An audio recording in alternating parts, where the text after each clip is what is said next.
Si hongeye kugaragara mashusho ku mbuga nkoranyambaga mu muryango wa Weasel Manizo ndetse na Teta Sandra n'umunyarwandakazi ndetse n'umugande babana hara mu gihugu cya Uganda ariko kandi bombi barazwi bombi na abastari yabari Weasel Manizo nakunze cyane mu itsinda rya Good Life ndetse na Sandra Teta umwe mu bakobwa bateguraga ibitaramo hano mu Rwanda mbere ko yimukira muri Uganda.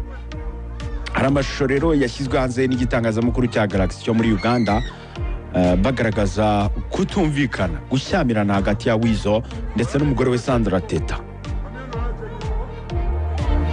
N'amagambo akomeye cyane Weasel yakoresheje muri iyo video atabaza Sandra Teta nawe bigaragara ko yari yashyamiranye cyane n'umugabo we Weasel ndetse ariko Sandra Teta yaje gufatwa n'umukozi wo mu rugo.